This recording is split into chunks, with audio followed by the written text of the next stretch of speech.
ಬಳ್ಳಾರಿಯಲ್ಲಿ ಹೊಸ ವರ್ಷದ ದಿನವೇ ಗಲಾಟೆಯಾಗಿದೆ. ವಾಲ್ಮೀಕಿ ಬ್ಯಾನರ್ ವಿಷಯದಲ್ಲಿ ರಕ್ತ ದೋಕುಳಿಯೇ ಹರಿದಿದೆ. ರೆಡ್ಡಿ, ರಾಮುಲು, ನಾರಾ, ಭರತ್ ರೆಡ್ಡಿ ಬೆಂಬಲಿಗರ ಮಧ್ಯೆ ಗಲಾಟೆಯಾಗಿದೆ. ಹೊಸ ವರ್ಷದ ಮೊದಲ ದಿನವೇ ಬಳ್ಳಾರಿಯಲ್ಲಿ ರಕ್ತ ದೋಕುಳಿ ಹರಿದಿದೆ. ಅದರಲ್ಲೂ ವಾಲ್ಮೀಕಿಯ ಬ್ಯಾನರ್ ಕಟ್ಟುವ ವಿಚಾರದಲ್ಲಿ ನಾಡಿದ್ದು 3ನೇ ತಾರೀಕು ವಾಲ್ಮೀಕಿಯ ಪುತ್ಥಳಿಯ ಅನಾವರಣ ಮಾಡಬೇಕು ಅನ್ನುವಂತಹ ನಿಟ್ಟಿನಲ್ಲಿ ಈಗ ಎಲ್ಲಾ ರೀತಿಯ ತಯಾರಿಯನ್ನ ಮಾಡ್ಕೊಳ್ತಾ ಇದ್ರು. ಆದ್ರೆ ಈ ಗಲಾಟೆ ಯಾಕಾಯ್ತು ಅಂತ ನಾವು ನೋಡ್ತಾ ಹೋಗೋದಾದ್ರೆ, ಈಗ ಈ ಒಂದು ಗಲಾಟೆಯಲ್ಲಿ ಒಬ್ಬ ಸಾವನ್ನಪ್ಪಿದ್ದಾನೆ ಅನ್ನುವ ಮಾಹಿತಿ ಕೂಡ ಲಭ್ಯ ಆಗ್ತಾ ಇದೆ. ನಿಮಗೆ ದೃಶ್ಯಾವಳಿಗಳಲ್ಲಿ ತೋರಿಸ್ತಾ ಇದೀವಿ. ಕಲ್ಲು ತೂರಾಟ ಅಲ್ಲಿ ನಡೀತಾ ಇದೆ. ಪೊಲೀಸರು ಇದನ್ನ ಸರಿ ಮಾಡೋದಕ್ಕೆ, ಕಂಟ್ರೋಲ್ಗೆ ತರೋದಕ್ಕೆ ಎಲ್ಲಾ ರೀತಿಯ ಪ್ರಯತ್ನವನ್ನ ಮಾಡ್ತಾ ಇದ್ದಾರೆ. ಅದು ಸಂಜೆಯ ವೇಳೆಗೆ ನಡೆದಿರುವಂತಹ ಗಲಾಟೆ. ಆದ್ರೆ ಈ ಗಲಾಟೆ ಇದೀಗ ದೊಡ್ಡ ಮಟ್ಟದಲ್ಲಿ ಉದ್ವಿಗ್ನ ಪರಿಸ್ಥಿತಿಯನ್ನೇ ತಂದಿದೆ. ರೆಡ್ಡಿ ಮನೆ ಮುಂದೆ ಹೈ ಡ್ರಾಮಾವೇ ನಡೆದಿದೆ. ವಾಲ್ಮೀಕಿ ಬ್ಯಾನರ್ ಕಟ್ಟುವ ವಿಚಾರದಲ್ಲಿ ನಡೆದಂತಹ ಗಲಾಟೆ ಇದೀಗ ಒಬ್ಬನ ಸಾವು ಕೂಡ ಆಗಿದೆ. ಕಲ್ಲು ತೂರಾಟಗಳು ನಡೀತಾ ಇರೋದು ನಿಮಗೆ ನಾವು ದೃಶ್ಯಾವಳಿಗಳಲ್ಲಿ ಕೂಡ ತೋರಿಸ್ತಾ ಇದ್ದೀವಿ. ಈ ಪರಿಸ್ಥಿತಿ ಹೇಗಿದೆ, ಅಲ್ಲಿ ಯಾವ ರೀತಿಯಾಗಿ ಇದೀಗ ಪೊಲೀಸರು ಕಂಟ್ರೋಲ್ ಮಾಡೋದಕ್ಕೆ ಎಲ್ಲಾ ರೀತಿಯ ಪ್ರಯತ್ನವನ್ನ ಅಲ್ಲಿ ಪಡ್ತಾ ಇದ್ದಾರೆ ಅನ್ನುವಂಥದ್ದು. ಒಂದು ಕಡೆ ಈಗಾಗಲೇ ಪುತ್ಥಳಿ ಅನಾವರಣದ ವಿಚಾರ ರಾಜಕೀಯ ದ್ವೇಷವಾಗಿ ಇದೀಗ ಒಬ್ಬರ ಸಾವು ಕೂಡ ಆಗಿರುವಂತಹ ಮಟ್ಟಿಗೆ ಈ ಗಲಾಟೆ ಆಗಿದೆ ಅಂತ ಹೇಳಿದ್ರೆ ಯಾವ ರೀತಿಯಾಗಿ ಅಲ್ಲಿನ ಪರಿಸ್ಥಿತಿ ಇದೆ ಅನ್ನೋದನ್ನ ನಾವಿಲ್ಲಿ ಗಮನಿಸಬಹುದು. ಕಲ್ಲು ತೂರಾಟ ಆಗಿದೆ, ಗಾಳಿಯಲ್ಲಿ ಗುಂಡನ್ನು ಕೂಡ ಹಾರಿಸಿದ್ದಾರೆ. ಓರ್ವ ವ್ಯಕ್ತಿ ಸಾವನ್ನಪ್ಪಿದ್ದಾನೆ. ಜನಾರ್ದನ ರೆಡ್ಡಿ ಕೈಯಲ್ಲಿ ತೋರಿಸ್ತಾ ಇದ್ರಲ್ಲ, ಇದು ಗುಂಡನ್ನು ಅವ್ರು ತೋರಿಸ್ತಾ ಇದ್ದಾರೆ. ಈ ರೀತಿಯಾಗಿ ಅಲ್ಲಿ ಗುಂಡು ಹಾರಿಸಿದ್ದಾರೆ ಅಂತ ಹೇಳಿ ನಮ್ಮನ್ನ ಕೊಲೆ ಮಾಡಬೇಕು ಅಂತಾನೆ, ನಮ್ಮನ್ನ ಅಂತ್ಯ ಮಾಡಬೇಕು ಅಂತಾನೆ ಈ ರೀತಿಯಾಗಿ ಮಾಡಿದ್ದಾರೆ. ರಾಜಕೀಯ ದ್ವೇಷ ಅಲ್ಲ, ಪರ್ಸನಲ್ ದ್ವೇಷ ಕೂಡ ಅನ್ನುವಂತಹ ಆರೋಪವನ್ನ ಜನಾರ್ದನ ರೆಡ್ಡಿ ಇಲ್ಲಿ ಮಾಡಿರುವಂಥದ್ದು. ರಾಜಕೀಯ ಘರ್ಷಣೆ ಒಬ್ಬನ ಸಾವಿಗೂ ಕೂಡ ಈಗ ಕಾರಣ ಆಗಿದೆ. ಒಂದ್ ಕಡೆ ನಾರಾ, ಭರತ್ ರೆಡ್ಡಿ, ಮತ್ತೊಂದು ಕಡೆ ಜನಾರ್ದನ ರೆಡ್ಡಿ, ಶ್ರೀರಾಮುಲು ಅವರ ಬೆಂಬಲಿಗರು ಕೂಡ ಅಲ್ಲಿ ಇರುವಂಥದ್ದು. ಯಾವಾಗ ಈ ಒಂದು ಗಲಾಟೆ ಆರಂಭ ಆಯಿತು ಆಗಲೇ ಇಮಿಡಿಯೇಟ್ ಆಗಿ ಪೊಲೀಸರು ಕೂಡ ಬರ್ತಾರೆ. ಜನಾರ್ದನ ರೆಡ್ಡಿ ಈಗ ಆರೋಪ ಮಾಡಿದ್ದಾರೆ, ನಮ್ಮನ್ನ ಸಾಯಿಸೋದಿಕ್ಕೆ ಅಂತಾನೆ ಈ ರೀತಿಯಾಗಿ ಅವರು ಕಲ್ಲು ತೂರಾಟವನ್ನು, ಅದರಲ್ಲೂ ಕೂಡ ನಾರಾ, ಭರತ್ ರೆಡ್ಡಿ ಶಾಸಕರು ಅವರ ಆಪ್ತ ಸತೀಶ್ ರೆಡ್ಡಿ ಅಲ್ಲಿ ಬಂದಿದ್ದು ಗನ್ಮ್ಯಾನ್ ಜೊತೆಗೆ ಅನ್ನುವಂತಹ ವಿಚಾರವನ್ನ ಕೂಡ ಜನಾರ್ದನ ರೆಡ್ಡಿ ಹೇಳಿದ್ದಾರೆ. ಗಾಳಿಯಲ್ಲಿ ಗುಂಡು ಹಾರಿಸಿದ್ದಾರೆ ಅನ್ನುವ ವಿಚಾರವನ್ನ ಹೇಳ್ತಿದ್ದಾರೆ. ಆದ್ರೆ ಈಗ ಅಲ್ಲಿ ಉದ್ವಿಗ್ನವಾಗಿದೆ ಪರಿಸ್ಥಿತಿ. ಅಲ್ಲಿ ಕಂಟ್ರೋಲ್ಗೆ ತರೋದಕ್ಕೆ ಪೊಲೀಸರು ಹರಸಾಹಸ ಪಡ್ತಾ ಇದ್ದಾರೆ. ಒಬ್ಬನ ಸಾವು ಕೂಡ ಆಗಿದೆ. ಈಗ ಒಂದು ಬ್ಯಾನರ್ನ ವಿಚಾರ ಒಬ್ಬನ ಸಾವಿಗೂ ಕೂಡ ಕಾರಣ ಆಗಿದೆ ಅಂತ ಹೇಳಿದ್ರೆ ಇಲ್ಲಿನ ಪರಿಸ್ಥಿತಿ ಹೇಗಿದೆ, ರಾಜಕೀಯ ವೈಷಮ್ಯ, ಪರ್ಸನಲ್ ವೈಷಮ್ಯ, ಇವೆಲ್ಲವೂ ಕೂಡ ಎಷ್ಟರ ಮಟ್ಟಿಗೆ ಅಲ್ಲಿ ಕಾರ್ಯಕರ್ತರನ್ನ, ಅವರ ಬೆಂಬಲಿಗರ ಸಾವಿಗೆ ಕಾರಣ ಆಗ್ತಾ ಇದೆ. ಕೇವಲ ನಡೆದಿರುವಂಥದ್ದು ಬ್ಯಾನರ್ ಕಟ್ಟುವ ವಿಚಾರ. ಬ್ಯಾನರ್ ಕಟ್ಟಬೇಕು ಅಂತ ಹೇಳಿ ಜನಾರ್ದನ ರೆಡ್ಡಿ ಮನೆ ಮುಂದೆ ಬರ್ತಾರೆ. ಶಾಸಕ ನಾರಾ, ಭರತ್ ರೆಡ್ಡಿ ಅವರ ಬೆಂಬಲಿಗರು, ಅವರ ಆಪ್ತರಾಗಿರುವ ಸತೀಶ್ ರೆಡ್ಡಿ ಅವರು ಕೂಡ ಬರ್ತಾರೆ. ಆ ಸಂದರ್ಭದಲ್ಲಿ ಜನಾರ್ದನ ರೆಡ್ಡಿ ಅವರೇ ಹೇಳಿದ ಹಾಗೆ ನಾವು, ನನ್ನ ಸೆಕ್ಯೂರಿಟಿ ಅವರು ಅಲ್ಲಿ ಬಂದು ಅದನ್ನು ಒಪೋಸ್ ಮಾಡ್ತಾರೆ. ಆಗ ಈ ರೀತಿಯಾಗಿ ಗಲಾಟೆ ಮಾಡ್ತಾರೆ. ನಮ್ಮ ಬೆಂಬಲಿಗರು ಅವರ ಬೆಂಬಲಿಗರ ನಡುವೆ ಗಲಾಟೆ ಆಗುತ್ತೆ. ಆ ಸಂದರ್ಭದಲ್ಲಿ ನಾನು ಬರೋದನ್ನೇ ಕಾಯ್ತಾ ಇದ್ರು, ಗುಂಡು ಹಾರಿಸಿದ್ದಾರೆ ಅನ್ನುವಂತಹ ವಿಚಾರವನ್ನ ಈಗ ರೆಡ್ಡಿ ಅವರು ಹೇಳ್ತಾರೆ. ನನ್ನನ್ನ ಮುಗಿಸ್ಬೇಕು ಅಂತಾನೆ ಇವರು ಪ್ರಯತ್ನವನ್ನ ಪಡ್ತಾ ಇದ್ದಾರೆ ಅನ್ನುವಂತಹ ಆರೋಪವನ್ನು ಕೂಡ ಜನಾರ್ದನ ರೆಡ್ಡಿ ಮಾಡಿದ್ದಾರೆ. ರಾಜಕೀಯ ಘರ್ಷಣೆಗೆ ಒಬ್ಬನ ಸಾವಾಗಿದೆ. ರೆಡ್ಡಿ ಬೆಂಬಲಿಗರು ಫೈರಿಂಗ್ ಮಾಡಿದ್ದಾರೆ ಅನ್ನುವಂಥದ್ದು ಈಗ ನಾರಾ, ಭರತ್ ರೆಡ್ಡಿ ಅವರು ಮಾಡ್ತಾ ಇರುವ ಆರೋಪ.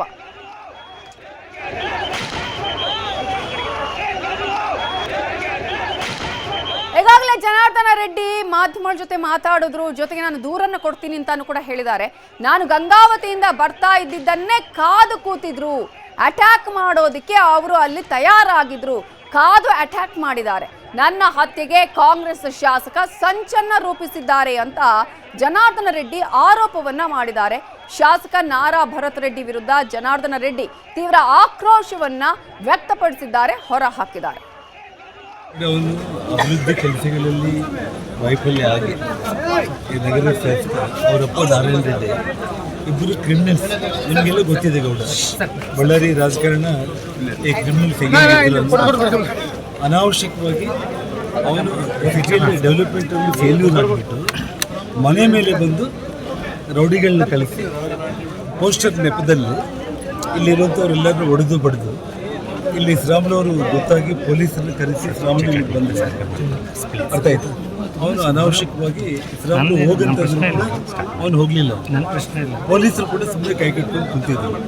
ನಾನು ಗಂಗಾವತಿಯಿಂದ ಬಂದಿದ್ದ ಕಾರ್ ಇಳಿತಾ ಇದ್ದೀನಿ, ಫೈರಿಂಗ್ ಮಾಡೋದು ಶುರು ಮಾಡಿ ನೋಡಿ ಅವನು ಅಭಿವೃದ್ಧಿ ಕೆಲಸಗಳಲ್ಲಿ ವೈಫಲ್ಯ ಆಗಿ ಈ ನಗರ ಶಾಸಕ ಅವರಪ್ಪ ನಾರಾಯಣ ರೆಡ್ಡಿ ಇಬ್ಬರು ಕ್ರಿಮಿನಲ್ಸ್. ನಿಮಗೆಲ್ಲ ಗೊತ್ತಿದೆ ಗೌಡ, ಬಳ್ಳಾರಿ ರಾಜಕಾರಣ ಈ ಕ್ರಿಮಿನಲ್ಸ್ ಅನಾವಶ್ಯಕವಾಗಿ ಅವನು ಸಿಟಿಯಲ್ಲಿ ಡೆವಲಪ್ಮೆಂಟಲ್ಲಿ ಫೇಲ್ಯೂರ್ ಆಗಿಬಿಟ್ಟು ಮನೆ ಮೇಲೆ ಬಂದು ರೌಡಿಗಳನ್ನ ಕಳಿಸಿ ಪೋಸ್ಟರ್ ನೆಪದಲ್ಲಿ ಇಲ್ಲಿರುವಂಥವ್ರೆಲ್ಲರೂ ಹೊಡೆದು ಬಡಿದು ಇಲ್ಲಿ ಶ್ರಾಮ್ಲವರು ಗೊತ್ತಾಗಿ ಪೊಲೀಸರನ್ನು ಕರೆಸಿ ಶ್ರಾಮ್ಲು ಬಂದ ಅರ್ಥ ಆಯ್ತು. ಅವನು ಅನಾವಶ್ಯಕವಾಗಿ ಇಸ್ರಾಂಲು ಹೋಗಂತಂದ್ರೂ ಕೂಡ ಅವನು ಹೋಗಲಿಲ್ಲ. ಪೊಲೀಸರು ಕೂಡ ಸುಮ್ಮನೆ ಕೈ ಕಟ್ಕೊಂಡು ಕುಂತಿದ್ರು. ನಾನು ಗಂಗಾವತಿಯಿಂದ ಬಂದಿದ್ದ ಕಾರ್ ಇಳಿತಾ ಇದ್ದೀನಿ, ಫೈರಿಂಗ್ ಮಾಡೋದು ಶುರು ಮಾಡಿ. ಜನಾರ್ದನ ರೆಡ್ಡಿ ಅವರ ಮಾತನ್ನ ಕೇಳಿದ್ರಲ್ಲ, ನಾನು ಗಂಗಾವತಿಯಿಂದ ಇಲ್ಲಿಗೆ ಬರ್ತಾ ಇದ್ದದನ್ನೇ ಕಾದು ಅಲ್ಲಿ ಗುಂಡು ಹಾರಿಸಿದ್ದಾರೆ, ನಮ್ಮನ್ನ ಸಾಯಿಸೋದಕ್ಕೆ ಪ್ರಯತ್ನ ಪಟ್ಟಿದ್ದಾರೆ, ಅಭಿವೃದ್ಧಿ ಶೂನ್ಯ, ಅದೇ ಕಾರಣಕ್ಕಾಗಿ ಈ ರೀತಿಯಾದಂತಹ ವೈಷಮ್ಯದ ರಾಜಕಾರಣವನ್ನ ಮಾಡ್ತಾ ಇದ್ದಾರೆ ಅನ್ನುವ ಆರೋಪವನ್ನ ಮಾಡಿದ್ದಾರೆ. ಅವರು ಈಗಾಗಲೇ ಕೈಯಲ್ಲಿ ಒಂದು ಗುಂಡನ್ನು ಕೂಡ ತೋರಿಸ್ತಾ ಇರೋದನ್ನ ನೀವಿಲ್ಲಿ ಗಮನಿಸಬಹುದು. ಇದೇ ಈಗಾಗಲೇ ಅಲ್ಲಿ ಗಾಳಿಯಲ್ಲಿ ಗುಂಡು ಹಾರಿಸಿ ನಮ್ಮನ್ನ ಸಾಯಿಸೋದಕ್ಕೆ ಪ್ರಯತ್ನ ಪಟ್ಟಿರೋದು ಅನ್ನುವಂತಹ ಆರೋಪವನ್ನ ಮಾಡ್ತಿದ್ದಾರೆ. ಅಟ್ ದ ಸೇಮ್ ಟೈಮ್ ನಾರಾ ಭರತ್ ರೆಡ್ಡಿ ಅವರು ಕೂಡ ಸೇಮ್ ಈ ಆರೋಪವನ್ನೇ ಮಾಡ್ತಾ ಇದ್ದಾರೆ. ಜನಾರ್ದನ ರೆಡ್ಡಿ ಅವರ ಕಡೆಯಿಂದ ಈ ಒಂದು ಕೃತ್ಯ ಆಗಿದೆ ಅನ್ನೋದನ್ನ ಅವರು ಹೇಳ್ತಾ ಇದ್ದಾರೆ. ಆದ್ರೆ ಈ ಘರ್ಷಣೆಯಲ್ಲಿ ಒಬ್ಬನ ಸಾವಾಗಿದೆ. ರಾಜಕೀಯ ಘರ್ಷಣೆ ಕಾರ್ಯಕರ್ತರ ಸಾವಲ್ಲೇ ಇವ ಅಂತ್ಯ ಮಾಡ್ತಾ ಇದ್ದಾರಾ ಅನ್ನುವ ಪ್ರಶ್ನೆಯನ್ನ ಹುಟ್ಟು ಹಾಕ್ತಾ ಇದೆ. ಅವರ ಬೆಂಬಲಿಗರ ಸಾವಿನ ರುಚಿಯನ್ನ ನೋಡುವಂತಹ ಪ್ರಯತ್ನಗಳು ಆಗ್ತಾ ಇದೆಯಾ? ರಾಜಕೀಯ ಅಂತ ಹೇಳಿದ್ರೆ ಕಾರ್ಯಕರ್ತರನ್ನ ಬಲಿ ಕೊಡೋದಾ ಅನ್ನುವ ಪ್ರಶ್ನೆಯನ್ನು ಕೂಡ ಇಂತಹ ಘಟನೆಗಳು ಮತ್ತೆ ಮತ್ತೆ ಕೇಳುವ ಹಾಗೆ ಮಾಡ್ತಾ ಇದೆ. ತಮ್ಮ ರಾಜಕೀಯಕ್ಕಾಗಿ ತಾವು ಅಭಿವೃದ್ಧಿ ಹೊಂದಬೇಕು ಅಥವಾ ತಾವು ಈ ರೀತಿಯಾದಂತಹ ರಾಜಕೀಯದಲ್ಲಿ ಮೇಲುಗೈ ಸಾಧಿಸಬೇಕು ಅನ್ನುವ ಕಾರಣಕ್ಕಾಗಿ ತಮ್ಮ ಬೆಂಬಲಿಗರನ್ನ ಅಥವಾ ಕಾರ್ಯಕರ್ತರನ್ನ ಈ ರೀತಿಯಾಗಿ ಸಾವಿನ ಕೂಪಕ್ಕೆ ತಳ್ತಾ ಇದ್ದಾರೆ. ಅಟ್ಲೀಸ್ಟ್ ಯೋಚನೆ ಮಾಡಬೇಕಾಗತ್ತೆ.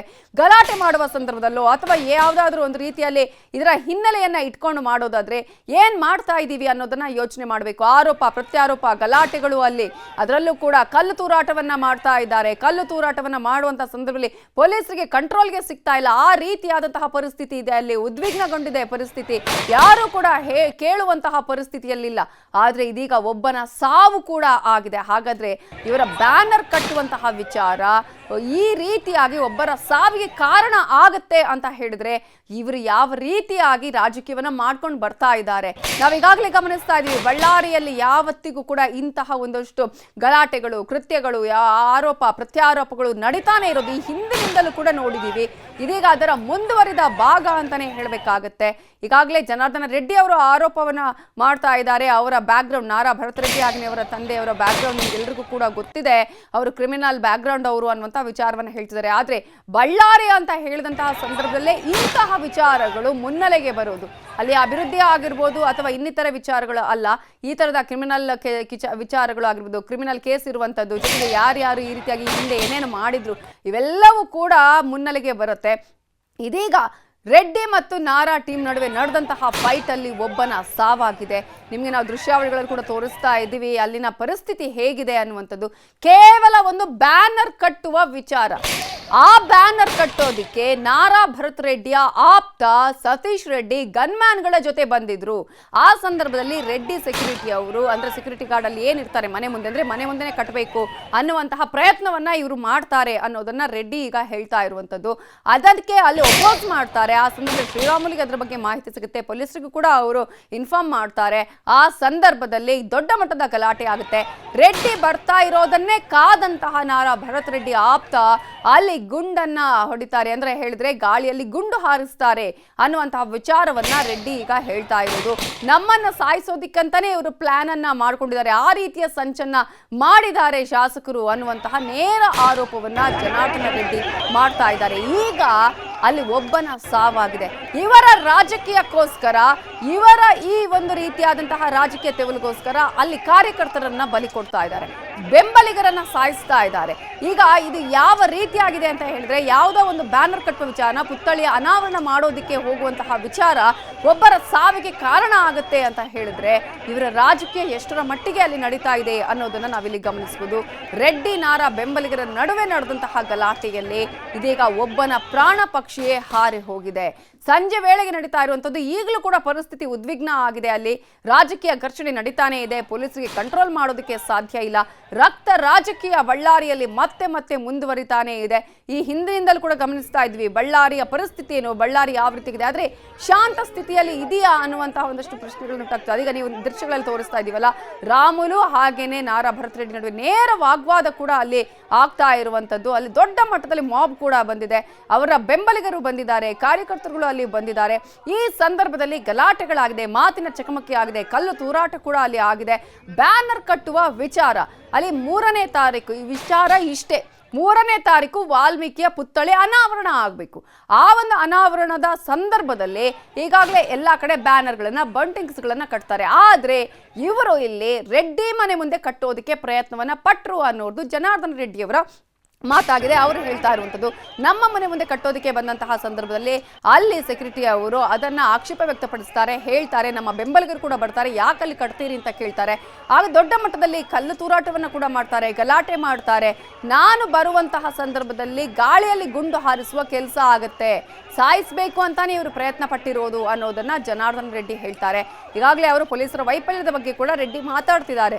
ಆದರೆ ಈಗ ಕಂಟ್ರೋಲ್ಗೆ ತರೋದಕ್ಕೆ ಆಗದಂತಹ ಪರಿಸ್ಥಿತಿ ಅಲ್ಲಿ ನಿರ್ಮಾಣ ಆಗಿದೆ. ಈಗ ಅಲ್ಲಿ ಪೊಲೀಸರು ಎಲ್ಲರನ್ನು ಚದುರಿಸುವಂತಹ ಕೆಲಸ ಮಾಡ್ತಿದ್ದಾರೆ, ಬಟ್ ಕಲ್ಲು ತೂರಾಟವನ್ನ ಮಾಡ್ತಾನೆ ಇದ್ದಾರೆ. ಈ ಒಂದು ಘಟನೆ ಒಬ್ಬನ ಸಾವಿಗೂ ಕೂಡ ಕಾರಣ ಆಗಿದೆ, ರಕ್ತ ರಾಜಕೀಯಕ್ಕೆ ಕಾರಣ ಆಗಿದೆ. ಬ್ಯಾನರ್ ಅನ್ನ ಕಟ್ಟುವಂತಹ ವಿಚಾರದಲ್ಲಿ ಒಬ್ಬನ ಪ್ರಾಣವೇ ಹೋಗಿದೆ. ನಾವು ದೃಶ್ಯಾವಳಿಗಳನ್ನು ನಿಮಗೆ ತೋರಿಸ್ತಾ ಇದ್ದೀವಿ, ಅಲ್ಲಿ ಏನೇನು ಆಗ್ತಾ ಇದೆ, ಯಾವ ರೀತಿಯಾದಂತಹ ಒಂದು ಪರಿಸ್ಥಿತಿ ಇದೆ. ಒಬ್ಬನಿಗೆ ಪೊಲೀಸರು ಅಲ್ಲಿ ಎತ್ಕೊಂಡು ಹೋಗ್ತಾ ಇರುವಂಥದ್ದು, ಕಾರ್ಯಕರ್ತರವರನ್ನು ಕರ್ಕೊಂಡು ಹೋಗ್ತಾ ಇರುವಂತಹ ದೃಶ್ಯವನ್ನ ಕೂಡ ನಾವು ನಿಮಗೆ ತೋರಿಸ್ತಾ ಇದ್ವಿ. ಕಲ್ಲು ತೂರಾಟ ಮಾಡಿದ್ದಾರೆ. ಅಟ್ಲೀಸ್ಟ್ ಸ್ವಲ್ಪ ಯೋಚನೆ ಮಾಡಬೇಕು, ಯಾರಿಗಾದ್ರೂ ನೋವಾಗೋದು, ಯಾರಿಗಾದ್ರೂ ಪೆಟ್ಟ ಆಗೋದೇ ಈ ಸಂದರ್ಭದಲ್ಲಿ, ಹೆಚ್ಚು ಕಡಿಮೆ ಆಗೇ ಆಗತ್ತೆ ಅನ್ನುವಂಥದ್ದನ್ನ ಪ್ರತಿಯೊಬ್ಬರು ಕೂಡ ಯೋಚನೆ ಮಾಡಬೇಕಾಗಿತ್ತು. ಹೋದ ಪ್ರಾಣವನ್ನು ಈಗ ತಂದು ಕೊಡೋದಕ್ಕೆ ಆಗತ್ತಾ ಇವರಿಗೆ? ಬ್ಯಾನರ್ ಅನ್ನ ಕಟ್ಟುವಂತಹ ವಿಚಾರ ಅಥವಾ ಅಲ್ಲಿ ಮಾತಿಗೆ ಮಾತು ಬೆಳೆಯೋದು, ಗಲಾಟೆ ಆಗೋದು, ನಾಯಕನ ಪರವಾಗಿ ಮಾತಾಡೋದು, ಕಲ್ಲು ತೂರಾಟ ಮಾಡೋದು, ಒಬ್ಬನ ಪ್ರಾಣವೇ ಹೋಯ್ತು ಅಲ್ಲಿ. ಈಗ ಅವರ ತಂದೆ ತಾಯಿಗೆ ಯಾರು ಆನ್ಸರ್ ಮಾಡ್ತಾರೆ? ನೀವು ಆನ್ಸರ್ ಮಾಡ್ತೀರಾ? ರಾಜಕೀಯಕ್ಕೋಸ್ಕರ ಯಾರ್ಯಾರ ಪ್ರಾಣವನ್ನ ತೆಗೆಯುವಂತಹ ಕೆಲಸಗಳು ಇಲ್ಲಿ ನಡೀತಾ ಇದೆ. ರಕ್ತ ರಾಜಕೀಯವನ್ನ ಮಾಡ್ತಾ ಇದ್ರೆ ಆ ಒಂದು ಸಾವನ್ನಪ್ಪಿದಾರಲ್ಲ ಅವರ ಮನೆಯವರ ಪರಿಸ್ಥಿತಿ ಏನಾಗಬೇಕು? ಇಲ್ಲಿ ಈಗಾಗಲೇ ರೆಡ್ಡಿ ನಾರಾ ಬೆಂಬಲಿಗರ ನಡುವೆ ಗಲಾಟೆ ಆಗಿ ನಾನು ಆಗ್ಲೇ ಹೇಳ್ತಾ ಇದ್ದೆ, ಒಬ್ಬ ಸಾವನ್ನಪ್ಪಿದ್ದಾನೆ. ಇಲ್ಲಿ ಒಬ್ಬನ ಸಾವಿಗೂ ಕೂಡ ಕಾರಣ ಆಗಿದೆ. ಗನ್ ಮ್ಯಾನ್ ಹಾರಿಸಿದ ಗುಂಡು ತಗುಲಿ ಓರ್ವ ಸಾವನ್ನಪ್ಪಿದ್ದಾನೆ ಅನ್ನುವಂಥದ್ದು. ಈಗಾಗಲೇ ಬೆನ್ನಿಗೆ ಗುಂಡೇಟು ಬಿದ್ದಿದೆ, ಕೈ ಕಾರ್ಯಕರ್ತ ಅಲ್ಲಿ ಸಾವನ್ನಪ್ಪಿರುವಂಥದ್ದು. ಈಗ ರೆಡ್ಡಿ ಹೇಳ್ತಾ ಇದ್ರು ಅವರು ಗಾಳಿಯಲ್ಲಿ ಗುಂಡು ಹಾರಿಸಿದ್ದಾರೆ ಅನ್ನುವ ವಿಚಾರ ಹೇಳ್ತಾ ಇದ್ರು. ನಾರಾ ಭರತ್ ರೆಡ್ಡಿ ಕೂಡ ಅದೇ ಆರೋಪವನ್ನ ಮಾಡ್ತಾ ಇದ್ರು.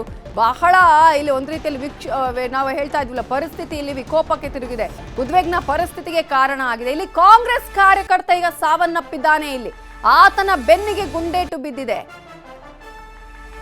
ಓರ್ವನ ಸಾವಾಗಿದೆ. ಜನಾರ್ದನ ರೆಡ್ಡಿ ಮನೆ ಬಳಿ ಗುಂಡು ಹಾರಿಸಿರೋದು ಗನ್ ಮ್ಯಾನ್. ಶಾಸಕ ನಾರಾ ಭರತ್ ರೆಡ್ಡಿ ಗನ್ ಮ್ಯಾನೇ ಈ ರೀತಿಯಾಗಿ ಗುಂಡನ್ನ ಹಾರಿಸಿರೋದು. ಆ ಗುಂಡು ಕಾಂಗ್ರೆಸ್ ಕಾರ್ಯಕರ್ತನ ಬೆನ್ನಿಗೆ ತಾಗಿದೆ, ಬೆನ್ನಿಗೆ ಗುಂಡೇಟು ಬಿದ್ದಿದೆ. ಕಾಂಗ್ರೆಸ್ ಕಾರ್ಯಕರ್ತ ಇದೀಗ ಸಾವನ್ನಪ್ಪಿದ್ದಾನೆ. ಜನಾರ್ದನ ರೆಡ್ಡಿ ಮನೆ ಬಳಿ ಗುಂಡು ಹಾರಿಸಿದ್ದಾನೆ ಗನ್ ಮ್ಯಾನ್, ನಾರಾ ಭರತ್ ರೆಡ್ಡಿಯ ಗನ್ ಮ್ಯಾನ್. ಈಗಾಗಲೇ ಆತನ ಆಪ್ತ ಅಂದ್ರೆ ಸತೀಶ್ ರೆಡ್ಡಿ ಕೂಡ ಅಲ್ಲಿ ಬಂದ್ರು, ಆತನ ಗನ್ ಮ್ಯಾನ್ ಅಂತ ಹೇಳಲಾಗ್ತಾ ಇತ್ತು. ಆದ್ರೆ ಇದೀಗ ನಾರಾ ಭರತ್ ರೆಡ್ಡಿಯ ಗನ್ ಮ್ಯಾನೇ ಅಲ್ಲಿ ಗುಂಡು ಹಾರಿಸಿರೋದು, ಆತ ಗುಂಡು ಹಾರಿಸಿರೋದು. ಈಗ ಆ ಗುಂಡು ಕಾಂಗ್ರೆಸ್ ಕಾರ್ಯಕರ್ತನ ಬೆನ್ನಿಗೆ ಬಿದ್ದಿದೆ, ಕಾರ್ಯಕರ್ತ ಅಲ್ಲಿ ಸಾವನ್ನಪ್ಪಿದ್ದಾನೆ. ಇದು ಜನಾರ್ದನ ರೆಡ್ಡಿ ಆರೋಪ ಮಾಡ್ತಾ ಇರೋದೇನಪ್ಪಾ ಅಂತ ಹೇಳಿದ್ರೆ, ನಾರಾ ಭರತ್ ರೆಡ್ಡಿಯ ಗನ್ ಮ್ಯಾನ್ ಅಲ್ಲಿ ಗುಂಡು ಹಾರಿಸಿದ್ದಾನೆ ಅನ್ನುವಂತಹ ಒಂದು ಆರೋಪವನ್ನ ಶಾಸಕ ಜನಾರ್ದನ ರೆಡ್ಡಿ ಮಾಡ್ತಾ ಇದ್ದಾರೆ. ನಾರಾ ಭರತ್ ರೆಡ್ಡಿ ಕೂಡ ಸೇಮ್ ಆರೋಪವನ್ನ ಮಾಡ್ತಾ ಇದ್ದಾರೆ.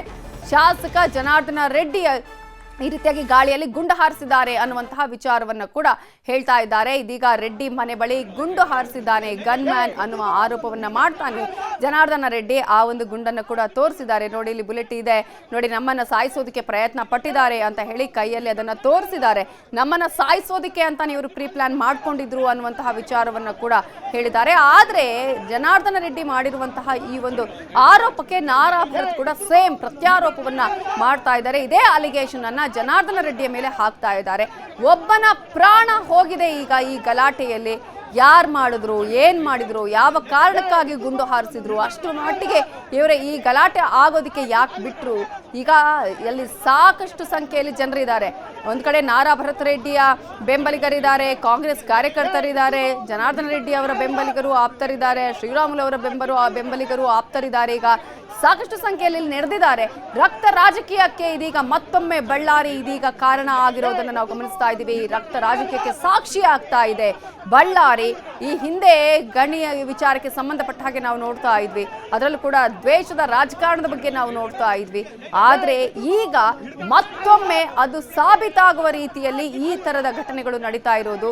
ರೆಡ್ಡಿ ಮನೆ ಮುಂದೆ ಫೈರಿಂಗ್ ಅನ್ನ ಮಾಡಿದ್ದು, ಗಾಳಿಯಲ್ಲಿ ಗುಂಡನ್ನ ಹಾರಿಸಿದ್ದಾರೆ. ಆ ಸಂದರ್ಭದಲ್ಲಿ ಒಬ್ಬನ ಬೆನ್ನಿಗೆ ಬೀಳುತ್ತೆ ಈ ಒಂದು ಗುಂಡು. ಆತ ಇದೀಗ ಸಾವನ್ನಪ್ಪಿದ್ದಾನೆ. ಆತ ಕಾಂಗ್ರೆಸ್ ಕಾರ್ಯಕರ್ತ ಅನ್ನೋದನ್ನು ಕೂಡ ಹೇಳಲಾಗ್ತಾ ಇದೆ. ಈಗ ಜನಾರ್ದನ ರೆಡ್ಡಿ ಒಂದು ಆರೋಪ ಮಾಡ್ತಾ ಇದ್ದಾರೆ, ನಾರಾ ಭರತ್ ರೆಡ್ಡಿ ಅವರ ಬುಲೆಟ್ನಿಂದನೇ ಇದು ಬಂದಿರೋದು ಅಂತ ಹೇಳಿ. ಆದ್ರೆ ಇನ್ನೊಂದು ಕಡೆ ನಾರಾ ಭರತ್ ರೆಡ್ಡಿ ಅವರು ಕೂಡ ಸೇಮ್ ಆರೋಪವನ್ನ ಮಾಡ್ತಾ ಇದ್ದಾರೆ, ಪ್ರತ್ಯಾರೋಪವನ್ನ ಮಾಡ್ತಾ ಇದ್ದಾರೆ. ಈಗ ದೊಡ್ಡ ಮಟ್ಟದಲ್ಲಿ ಬೆಳವಣಿಗೆಗಳು ಕೂಡ ಆಗ್ತಾ ಇದೆ. ರೆಡ್ಡಿ ನಾರಾ ಟೀಮ್ ಗಲಾಟೆಯಲ್ಲಿ ಒಬ್ಬ ಸಾವನ್ನಪ್ಪಿದ್ದಾನೆ, ಕಾಂಗ್ರೆಸ್ ಕಾರ್ಯಕರ್ತ ಅಂತ ಈಗ ಹೇಳಲಾಗ್ತಾ ಇದೆ. ಕಾಂಗ್ರೆಸ್ ಕಾರ್ಯಕರ್ತ ಈ ಒಂದು ಗಲಾಟೆಯಲ್ಲಿ ಸಾವನ್ನಪ್ಪಿದ್ದು, ಆತನ ಬೆನ್ನಿಗೆ ಗುಂಡು ಬಿದ್ದಿದೆ. ಇದರಿಂದಾಗಿ ಆತ ದುರ್ಮರಣಕ್ಕೆ ಈಡಾಗಿದ್ದಾನೆ ಅನ್ನುವಂಥದ್ದು. ಪೊಲೀಸರು ಕಂಟ್ರೋಲ್ ಮಾಡೋದಕ್ಕೆ ಸಾಕಷ್ಟು ಪ್ರಯತ್ನವನ್ನ ಪಡ್ತಾ ಇದ್ದಾರೆ, ಆದ್ರೂ ಕೂಡ ಸಹಜ ಸ್ಥಿತಿಗೆ ಬರ್ತಾ ಇಲ್ಲ ಬಳ್ಳಾರಿ. ಈಗ ಮತ್ತಷ್ಟು ರೀತಿಯ ಉದ್ವಿಗ್ನತೆಗೂ ಕೂಡ ಕಾರಣ ಆಗಬಹುದು. ಆದ್ರೆ ಇಲ್ಲಿಗ ಪೊಲೀಸರಿಗೆ ಇರುವಂತಹ ಚಾಲೆಂಜ್, ಈ ಒಂದು ಪರಿಸ್ಥಿತಿನ ಯಾವ ರೀತಿಯಾಗಿ ಕಂಟ್ರೋಲ್ಗೆ ತರ್ತಾರೆ ಅನ್ನುವಂಥದ್ದು. ಇನ್ನಷ್ಟು ಹೆಚ್ಚಿನ ಅನಾಹುತ ಆಗದ ಹಾಗೆ ಈಗ ತಡೆಯುವಂತಹ ಕೆಲಸ ಕೂಡ ಅಲ್ಲಿ ಮಾಡಬೇಕಾಗಿದೆ. ಎಲ್ಲರನ್ನ ಚದುರಿಸುವ ಕೆಲಸ ಮಾಡಬೇಕಾಗಿದೆ. ಮತ್ತೆ ಮತ್ತೆ ಅನಾಹುತಗಳು ಆಗದ ಹಾಗೆ, ಯಾವುದೇ ರೀತಿಯಾದಂತಹ ಸಾವು ನೋವು ಆಗದ ಹಾಗೆ ತಡೆಯುವಂತಹ ಕೆಲಸ ಆಗಬೇಕಾಗಿದೆ. ಸದ್ಯಕ್ಕಂತೂ ಉದ್ವಿಗ್ನ ಪರಿಸ್ಥಿತಿ ಇದೆ, ಯಾವಾಗ ಬೇಕಾದ್ರೂ ಏನ್ ಬೇಕಾದ್ರೂ ಆಗ್ಬೋದು ಅನ್ನುವಂತಹ ಸಿಚುವೇಶನ್ ಅಲ್ಲಿ ಕಂಡು ಬರ್ತಾ ಇದೆ. ಆದ್ರೆ ಈಗ ಎಲ್ಲರೂ ಕೂಡ ಸಮಾಧಾನದಿಂದ ಇರಬೇಕಾಗತ್ತೆ. ಈಗ ಒಂದಕ್ಕೆ ಇನ್ನೊಂದು ಅಂತ ಹೇಳಿ ಮಾಡಕ್ಕೆ ಹೋದ್ರೆ ಪ್ರಾಣಕ್ಕೆ ಅಪಾಯ ಇದೆ, ಇನ್ನೊಬ್ಬರ ಪ್ರಾಣ ಕೂಡ ಹೋಗುವಂತಹ ಚಾನ್ಸಸ್ ಕೂಡ ಇರುತ್ತೆ. ಕಲ್ಲು ತೂರಾಟ ಮಾಡ್ತಾರೆ, ಅಲ್ಲಿ ಇನ್ನೊಂದು ಈ ರೀತಿಯಾದಂತಹ ಗಲಾಟೆಗಳನ್ನ ನಡೆಸಲಾಗ್ತಾ ಇದೆ. ದೃಶ್ಯಾವಳಿಗಳಲ್ಲಿ ನಿಮಗೆ ನಾವು ತೋರಿಸ್ತಾ ಇದೀವಿ. ರಕ್ತ ರಾಜಕೀಯಕ್ಕೆ ಒಬ್ಬನ ಪ್ರಾಣ ಪಕ್ಷಿಯೇ ಇಲ್ಲಿ ಹಾರಿ ಹೋಗಿದೆ. ಗಲಾಟೆಯಲ್ಲಿ ಒಬ್ಬ ಸಾವನ್ನಪ್ಪಿದ್ದಾನೆ. ಈಗಾಗಲೇ ಈ ಸಂಜೆಯಿಂದಲೂ ಕೂಡ ಈ ಒಂದು ಬೆಳವಣಿಗೆಗಳು ಆಗ್ತಾ ಇತ್ತು. ಬ್ಯಾನರ್ ಕಟ್ಟುವಂತಹ ವಿಚಾರದಲ್ಲಿ ನಡೆದಂತಹ ಗಲಾಟೆ ಒಬ್ಬನ ಸಾವಿನಲ್ಲಿ ಅಂತ್ಯ ಆಗಿದೆ. ರಾಜಕೀಯ ಘರ್ಷಣೆ ನಡೀತಾ ಇದ್ದು ಇದೀಗ ಒಬ್ಬ ಸಾವನ್ನಪ್ಪಿದ್ದಾನೆ. ರೆಡ್ಡಿ ನಾರಾ ಟೀಮ್ ನಡುವೆ ಗಲಾಟೆಯಾಗಿ ಒಬ್ಬ ಇದೀಗ ಸಾವಿಗೂ ಕೂಡ ಕಾರಣ ಆಗಿದೆ. ಇನ್ನೂ ಕೂಡ ಪರಿಸ್ಥಿತಿ ಉದ್ವಿಗ್ನ ಆಗಿದೆ. ಪ್ರತ್ಯಾರೋಪಗಳನ್ನ ನಡೆಸ್ತಾ ಇದ್ದಾರೆ, ಕಲ್ಲು ತೂರಾಟ ಮಾಡಿದ್ದಾರೆ ಪೊಲೀಸರು. ಈಗ ಅದನ್ನ ಕಂಟ್ರೋಲ್ ಮಾಡೋದಕ್ಕೆ ಹರಸಾಹಸ ಪಡ್ತಾ ಇದ್ದಾರೆ. ಈಗಿರುವಂತಹ ಚಾಲೆಂಜ್ ಅದೇ. ಈಗ ಪೊಲೀಸರಿಗೆ ಅವರನ್ನ ಕಂಟ್ರೋಲ್ಗೆ ತರಬೇಕು, ಜೊತೆಗೆ ಎಲ್ಲರನ್ನ ಈಗ ಅಲ್ಲಿಂದ ಆಚೆ ಕಳಿಸುವಂತಹ ಕೆಲಸ ಆಗಬೇಕು. ಯಾವುದೇ ಪರಿಸ್ಥಿತಿಯಲ್ಲಿ ಮತ್ತಷ್ಟು ಇಂತಹ ಘಟನೆಗಳು ಆಗದ ಹಾಗೆ ನೋಡ್ಕೊಳ್ಳುವಂತಹ ಚಾಲೆಂಜ್ ಕೂಡ ಇದೆ.